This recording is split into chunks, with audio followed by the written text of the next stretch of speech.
Ministry went to Top Golf. So people bagged out at the last minute. There were 4 couples. We had the best time of our lives with 4 people, with 4 couples. We had a good time. I have been to Top Golf many times before, but I had never been on the area where they hit the ball, because I'm always at a meeting with my boss. So I upstairs at a whole other level. I can't even explain to you it's immaculate. I just be glad to be in the number. And so when I'm with my boss and he goes to meetings, they always ask me who I am, and I say I'm a black guy. It ain't important who I am. Y'all get to talk to him. I'm listening. So what I'm saying is, what we have to do strategically, especially new people, we have to find out what they like to do, what their gifts are. Maybe they have some gifts, and we have to immediately plug them into a pocket of ministry, so we won't lose them. Because when folk, some folk, I'm telling you like this, some folk, and this is God here the truth. One of the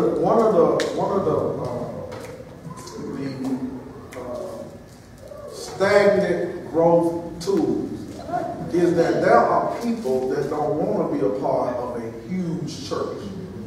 And so what they do is they complain about everything. This is what they say: I don't know nobody. Well, you ain't trying to know nobody. If you come here and sit and don't never say nothing to nobody and go back out the door, who you trying to know? When we do fellowship time, instead of doing your 3-point turn, walk to somebody. That's why I started saying, go to somebody that you don't know and engage them. And so what happens is people come, they like it, they like atmosphere, they like the worship and all this kind of stuff.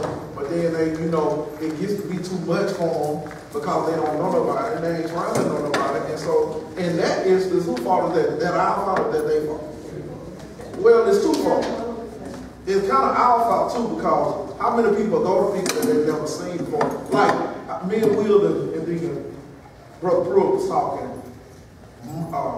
after service Sunday. And here's the thing, and here's the thing that I know I got, and I'm trying to get y'all to get. Number one, I'm a time back, all right? I went back and watched service. I couldn't believe what happened in that short of time. And we was I mean, we just shouted everything. In 60 minutes, all right? Got a little tablespoon of the word, and we're going to come back next week, and I'm going to give you a little bit more. I ain't got to tell you everything in 1 week, all right? So I'm at a point in my ministry that I understand that in order for a sermon to be effective, it don't have to be long. And in order for a sermon to be effective, I ain't got to have 3 minutes, 3 points at the close. Right. And a hoop, all right? Because we're living in a different time, and I understand the dynamics of church and how we do church is shifting. And so what I'm trying to get y'all to do is be sensitive to the shift. Because it's coming around. The Church of the Holland is successful because they get in and they get out. And they heard a whole lot of people in less than an hour. They have 4 or 5 services. And there's thousands of people there. Why? Because people know here's the thing. People know they're going to start at this time, and it's going to end at this time. Most black churches, you start at 10:45. I know churches that start at 10:45, get out at 2 o'clock. And I'm like this, if the Lord can't speak to you in 60 minutes, He's going to want to speak to you in a 3-part sermon. All right, so we're on the curve of something great, and I got to get you to catch it, and you got to catch this quick. Everything that we do should be timely. It shouldn't take all day. Even when you have your meeting, or whatever you have with whoever in your ministry, whatever, have your meetings time to know what you're going to talk about, hit it, and get on out. That's what's going on. Because what people like is consistency. And what happens is, and I'm just going to be honest, what happens is, because church world is so competitive now, either you're going to conform to what's going on or you're going to be left behind. You know how answers we get. I mean, I talked to Joe this morning now, getting some directives on how long the meeting going to be Saturday. And she told me how long the meeting. I ain't going to tell y'all how long it's going to be. But what has happened is, you have been with me so long that you have been conditioned So you go to inch and then anything after 90 minutes. And y'all, man, and I be the same way. I'm like, man, all right. I mean, because you've been conditioned to that. And it's just like, okay, case in point, like if you go back home to your old home church, you be like, my church be out. You sitting there, they still in there.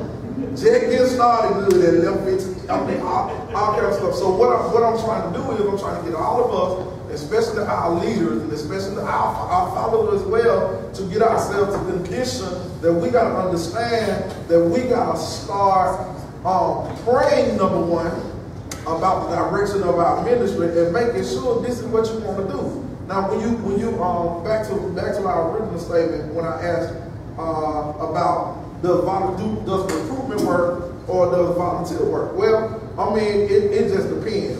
We tried it both ways. We did a what did we do? When we first started, we did a ministry fair like, and had sign up. We had plethora of people sign up, but then we didn't follow up. Alright, so if we have a ministry fair and people put their name on the list, then you gotta kind of. And then here's the thing: you ain't following up by putting nobody in no groupie. That ain't follow up. That's just putting somebody. If you're not personal with people, that's why I said we need emails. People need to receive email. People need a paper trail. I mean, I'm on about 45 group meetings, and all of them they own. I don't have notifications because there's too much. I'm in this group meeting, I'm in that. I mean, it's too much. Now emails, that's totally different, because what I do is when I get an important email, I flag it. And when I get time, I go back and I look at all that group mail. I don't have time to be going through all that and what they can say. Half of the stuff don't pertain to what you need anyway. All right, and so what I'm saying is, well, we have to be strategic in whatever kind of recruitment style that we're gonna use, or whatever kind of volunteer style that we're gonna use, because it's important. If we're gonna do ministry and we're gonna do ministry right, then you can get people plugged in. All right, I think every 3 months that we as a church, as a collective body of believers, we all need to go somewhere and just hang out. That's called fellowship. I ain't talking about playing. I ain't talking about going nowhere playing. The Mighty Clouds of Joy either. I mean, I ain't talking about no fun like that. I don't want to hear Kirk Franklin and all this stuff. When we have a function and we are fellowshipping, then we need to have fellowship music. Y'all too deep. Y'all too deep. There's a time and a place for everything. That's why we losing folk. Because they think they can't reach you because you act so holy. You get in my car, you can't. I don't listen to nothing but I don't listen to nothing but gospel CDs. Well, I don't. I have a mixture today. Let me tell you what my playlist was. Let me tell you what, because I had it. It's right here in my playlist. Let me see. I played some Genuine. I played some Marvin Gaye. I played some PJ Morton Gumbo. I played some. See y'all ain't music folk. Y'all don't know who PJ Morton is. That's Bishop Morton's son, who does R&B, who is an excellent artist, great musician. I played myself. I played some Ruben Studdard. Oh, I played all kinds of stuff. I played some Roberta Flack and Donna Hathaway. Oh, yeah, I went in. I went from Paul Boy watching over me to Sexual Hill.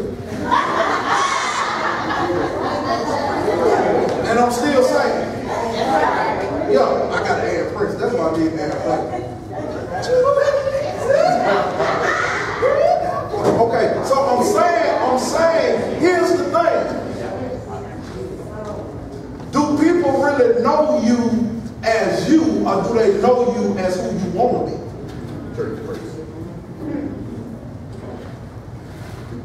Before I my time, this is the thing I get and I love it. When my patients first meet me and I go in, I do my spiel. I just say I'm from offended, I don't never say I'm a chaplain.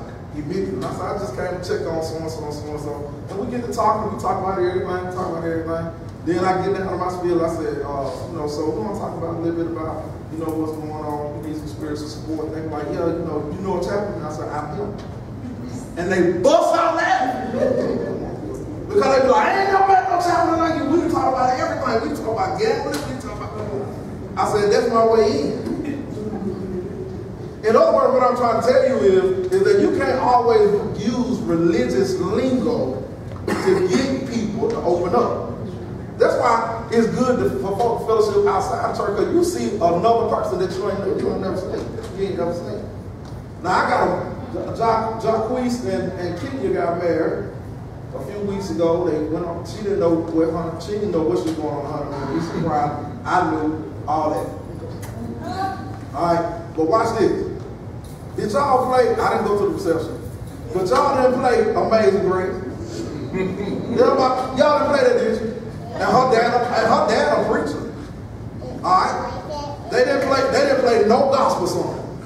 Right? Because it's a wedding. It's a celebration.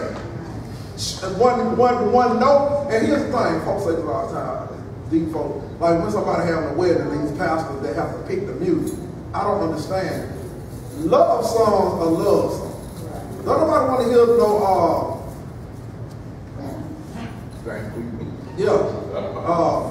blessed assurance. Now there's no wedding, that ain't even a problem. Alright? And so I said all that to say this, that it's a time for everything. So when we look at ministries and we look at what we want to do, we got to make sure that we are being accessible to people. Here's the thing, back to what I was going to say, and I got off track with Will and Brother Pruitt, was that the thing that I cannot measure about our church now is that we have all different people every Sunday. I mean, we got a core group, which consists of y'all and a few more other people. But then we always got some faces that don't claim us, but come. You agree? Yeah. Now, the question is, how are you treating those people? Back to the analogy that I made some months ago, I think some of y'all, I lined some people up, and I said they were breeders and this, that, and the other, and I was the last person that they got to. And I told you that if you already pissed them off before they get to me, it's too late. And so what we got to start doing is we got to start being strategic in our ministry. Okay, we're gonna list the ministries, we're gonna let people know what we got going on, and then you have to be inviting. There are some people that act like they don't want nobody else in the ministry but them. But the people that they got in there. Oh, we don't need no more folks. Why you don't need no more folks? What we're trying to do and where we're going is going to require that you have multiple people. That's why I put 2 people. If you most of the ministries that we name and the leaders that we made, we put 2 leaders because somebody got to run it. I mean, everybody don't have the same gift. Some people can get folks together. Some people good with paperwork. Some people good with this, that, and the other. And so what I'm trying to do is use gifts. And here's the thing. But you can't be intimidated because somebody is an organizer and you aren't. I mean, I'm organized when it comes to certain stuff, but I'm mostly, you know, whatever. I do pretty good, is what I mean. Okay, all right. So I wanna deal with this for the next 8 minutes. People gotta serve in areas that they're interested in. Now, everybody, you know, we don't have no Grammy Award winning singers in the church, but we got some decent singers, all right? And if you get up there with them, they can pretty much make it sound pretty good if you kind of sing up under them. We've had some instances where folks sung over them and they just didn't work out too well. So people have to be a part of a ministry that they feel is his or her talent in that area. And so the question is, and you don't have to answer this out loud, but I want you to think about this going forward. Like, what is your gift? What is your talent? Here's the thing. Sometimes what people think their gift is not their gift.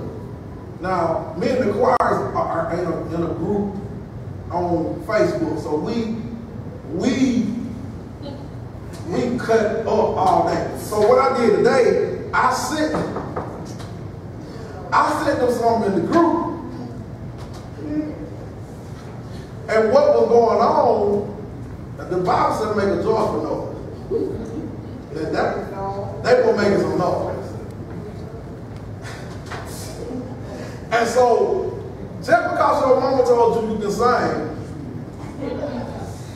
okay, you got to know what's your area, what's your gift, what interests you have, and what you feel that God can use you. What area can God use you in his service? I remember when we first started, we tried to pull Daphne in. At that time, Daphne was newly married, and just had a baby, and Daphne was CPA, and she know about them. I was trying to pull her in, and she was very honest. She was like, Pastor, she moved to the side, she said, wow, I know this is my passion, and I do this for a living. At this point in time, I cannot do that. Let me do something else. Now, the problem is that when people ask you to do something, be honest. Right. And if you can't do it, just say you can't do it. Me and Daphne didn't follow up about that. I let Daphne do it. I said, well, Daphne, well, I'm gonna work with this. I said, well, work with that then. But she was honest. I asked her, I knew the gifts that she had in finance, but at that moment in the time of her life, she just got married, had a baby, and was just going through stuff like that, changing life. I understood that. But I ain't bow God and make her do something that she ain't want to do. And that's what we do with folk in church. You need to be a part of my ministry. Well, first of all, you ain't got no ministry. If you're going to ask somebody to be a part of something, ask them, where do you see yourself, how do you see yourself fit in this puzzle that we call Oasis? And that's going to be the way that we keep the folk that we have and add to it. All right? So, let me go a little further. People who serve in areas which they are interested in will tend to be more effective in ministry. I told y'all last week, y'all want to help, some of y'all want to help. I mean, if they call me and say they want me to be a youth pastor, I don't care if they paying $1 million a year. No. Because I don't like kids. They mouth too smart. I mean, these children, they couldn't have grew up in the time that we grew up in. Like, they would be like really choking sleep. Like, these children ask too many questions. You tell them, when our mamas and dads told us to do something, we say, why? That was a death sentence. Like, you finna get slapped, showed, and DDT'd at the same time. But these children, when they say why, they really not trying to be smart. They have been taught to be so inquisitive. And so if you ain't careful, you'll be to slap the child in the mouth like, because I said so. Well, no, that don't work with them. Now, they work with us. But these children want to know, okay, why, I want to go here, but why I can't go there? I mean, you got to bring it down. All right? And that's how their minds are. But our minds are like that. All right? So, and here's the thing I think that is so imperative about ministry is, do you have satisfaction in what you do in ministry? Does that satisfy your soul? Is something that you just if Erica helps, she'll say she loves to eat. But talking about Erica Green, that satisfies her soul. She'll tell you she loves to eat. She don't make no ball fight. And so whatever your passion is, that thing that satisfies you, as far as ministry is concerned, then you need to be running towards that.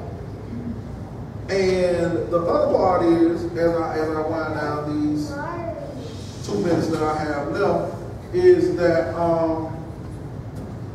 let me give you this.